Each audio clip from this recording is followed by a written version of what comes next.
Jadi alam ketuhanan itu adalah alam di mana Allah Ta'ala memberikan kepada kita seluruh sifat-sifatnya. Yaitu apa? 99 Asmaul Husna itu diberikan oleh Allah Ta'ala kepada kita. Jadi dia berikan Asmaul Husna itu kepada kita, hanya itu masih menjadi potensi. Contohnya apa? Ada enggak kita ini menjadi orang yang Rahman Rahim? Bisa, pada kita juga ada Rahman Rahim itu. Jadi bisakah kita kemudian menjadi orang assalam yang damai? Bisa. Dan ini semuanya dilatih. Kenapa? Karena manusia itu dalam hadis qudsi yang masyhur dalam kalangan ulama sufi itu bahwa manusia itu adalah citra Tuhan. Jadi penjelmaan daripada Tuhan. Gak ada bahasa lagi ya yang lebih mudah. Dia maksud penjelmaannya artinya apa? Pada diri manusia sifat-sifat Allah itu diberikan.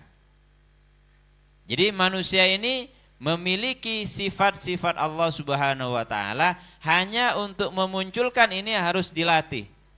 Yang paling gampang contohnya siapa? Perempuan. Perempuan itu punya satu organ yang dinamakan dengan nama Tuhan, yaitu rahim.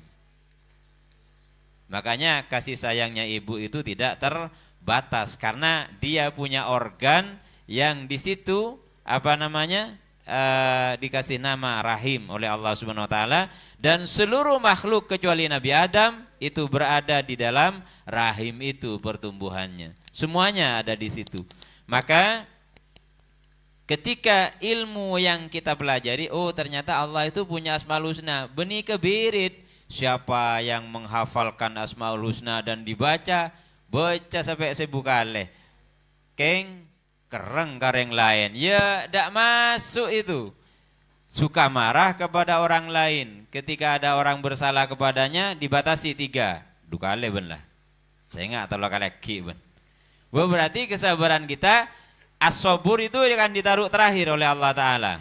Jadi ditaruh terakhir as-sabur itu karena memang sedikit yang sabar dan sedikit orang yang bisa bersyukur. Jadi 2 itu sedikit. Kalau Rasulullah SAW itu disebut dengan asyakir, ahli syukur, itu beliau. Kenapa? Karena ketika beliau ditanya oleh Sayyidah Aisyah, ya Rasulullah, jenengan ini sudah dapat garansi dari Allah Ta'ala, umpaman aku dosa sudah pasti diampuni oleh Allah Ta'ala. Kok si cek rajinnya gitu sampai bengkak kakinya. Kemudian beliau menjawab, afala aku abdan syakuro. Aku pengen Allah itu lihat aku sebagai hamba yang bersyukur. Bersyukurnya Nabi benih ngoca alhamdulillah. Bukan. Bersyukurnya Nabi itu adalah merasakan seluruh nikmat Allah Ta'ala yang beliau terima. Ayo kita koreksi masing-masing.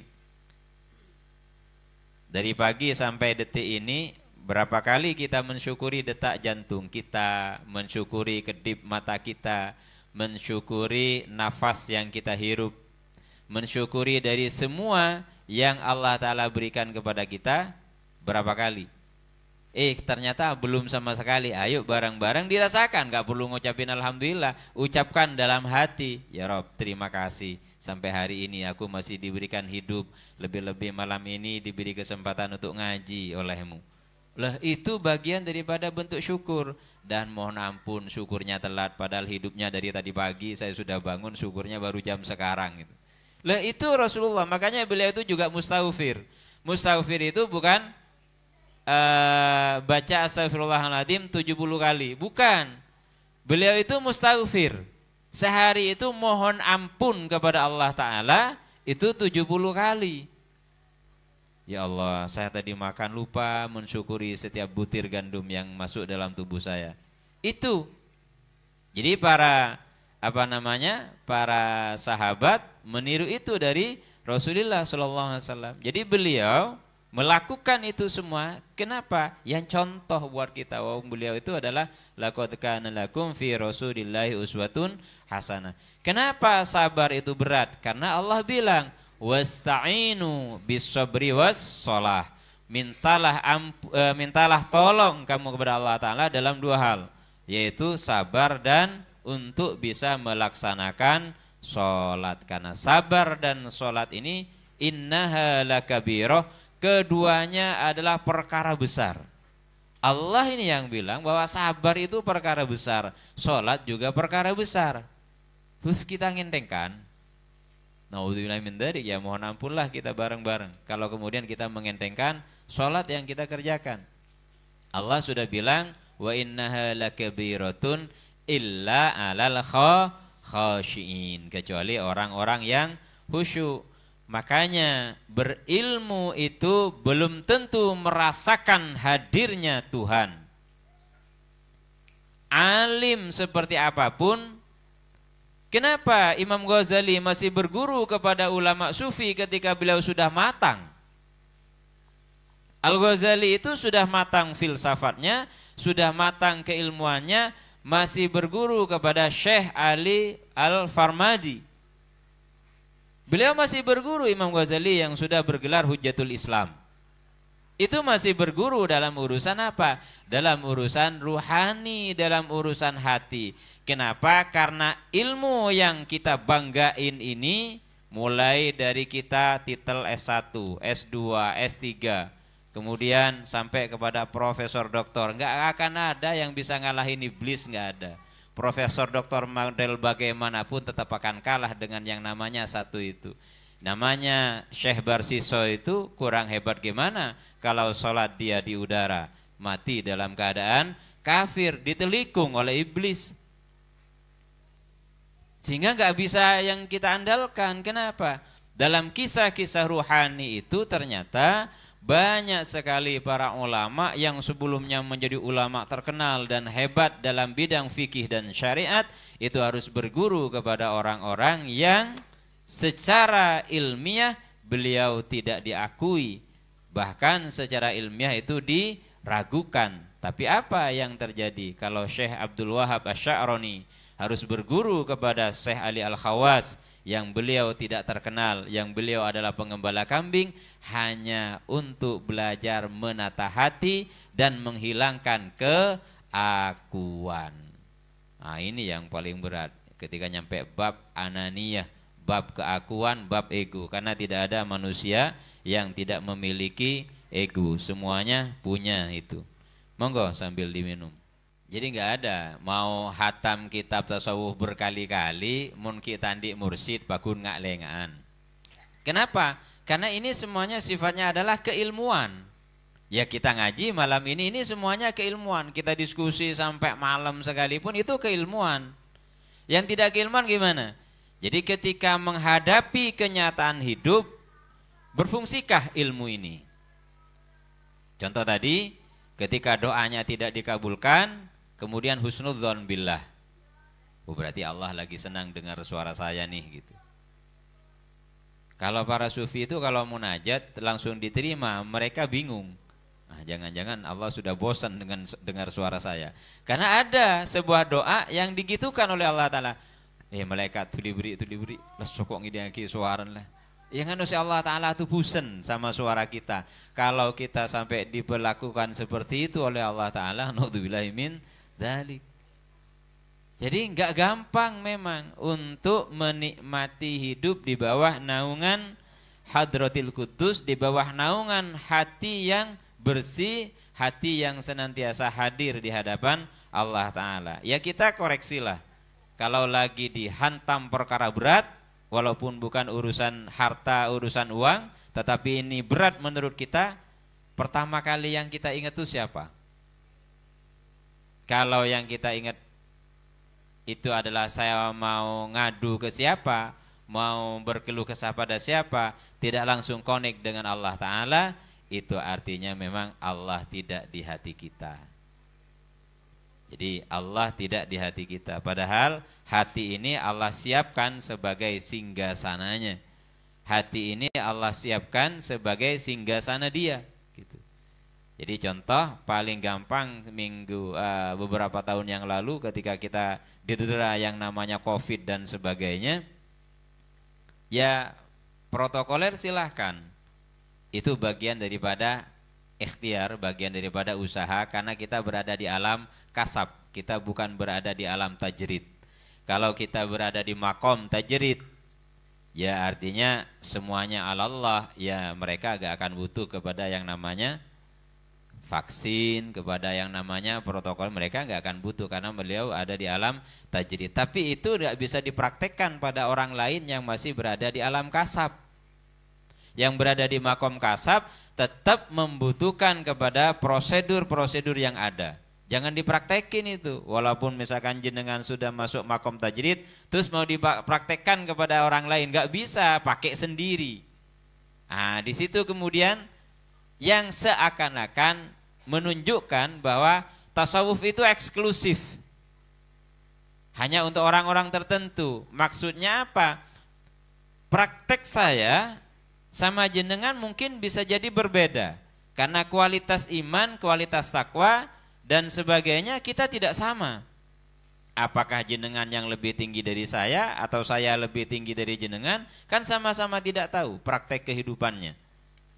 Oh, kalau hanya mendefinisikan takwa dari dulu, mulai dari kita SMA sudah tahu apa itu takwa, apa itu iman. Insya Allah kita sudah faham dengan itu semua. Jadi kita akan faham dengan itu semua kalau pemahamannya saja, pengetahuannya saja sudah gitu. Tetapi bagaimana mempraktekkan? Ya contohnya Allah Ta'ala itu wujud.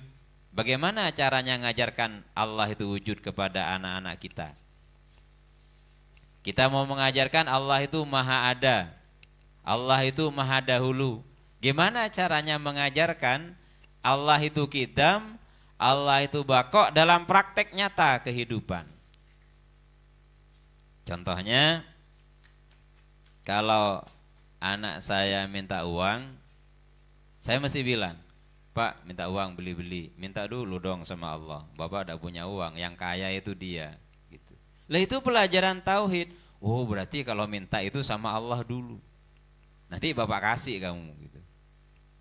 Jadi berarti minta itu kepada Allah Ta'ala, bukan kepada Bapak Ibu. Itu pelajaran tauhid. Tidak usah disuruh ngafalkan wujud kita mbako, tetapi ketika posang, bakun, santreh misalkan kiriman telat, AWA, apa-apaan. Bujak pesen ditanya kikir berapa pesen jong? Kari 20.000. Lah kari 20.000 AWA persiapan tak kok sampai pege. Belanjen tak kok sampai pege. Jadi kari 20.000 lah WA kade. Jadi santri anu. Santri zaman now tak jelas roh kesantriannya. Kalau santri dulu itu telat 2 hari, 3 hari tanya ki Ustaz Surati, tanya ki Ustaz Fauzi. Biasa telat telware. Telat seminggu biasa itu. Derma jalannya ngampong ke kakanca. Lo itu caranya, tanya ki Pak Cikgu Senati atau Kang Tanah misalkan. Kenapa? Karena ya itu tadi dibatasi oleh keadaan, akhirnya tawakal. Keadaannya apa? Telepon tak ada, WA tak ada dan sebagainya. Kirim surat, pos. Iya zaman itu kalau ke desa saya itu bisa jadi 4 hari dari Keraksan ke rumah saya itu. Zaman itu masih 3 hari 4 hari. Dan tulisan surat. Ya tolong tak ngakan. Ya akhirnya apa? Akhirnya itu tadi. Kita ada teman dan yang lain. Nah, kalau itu hari ini kita ajarkan kepada anak kita, maka anak kita akan terbiasa minta tolong, minta bantu kepada orang lain, bukan kepada Allah Ta'ala terlebih dahulu. Makanya Allah itu yang harus diajarkan dulu kepada anak kita sampai dia faham betul tentang Allah Ta'ala. Maka kesimpulannya bagaimana? Jadi artinya ketika Allah Ta'ala tidak mengabulkan kita dan mengabulkan doa kita, jadi ada rahasia hikmah yang bisa kita ambil bahwa Allah ingin mengajarkan kesadaran ruhani kepada kita dalam bentuk kesabaran, dalam bentuk syukur, dalam bentuk nerima kepadanya. Kenapa? Karena lanjutannya mata fatahalaka babal fahmi, ketika Allah Ta'ala membuka pemahaman kita terhadap tidak terkabulnya sebuah doa itu berupa apa? Berupa pemahaman ternyata dengan tidak dikabulkannya doa itulah yang disebut sejatinya pemberian. Jadi sejatinya pemberian itu ketika permohonan kesenangan duniawi itu ditolak, berarti Allah mau memberikan kesenangan ruhani. Ketika kesenangan jasmani itu ditolak permintaannya, artinya Allah Ta'ala akan memberikan kesenangan ruhani. Mengapa?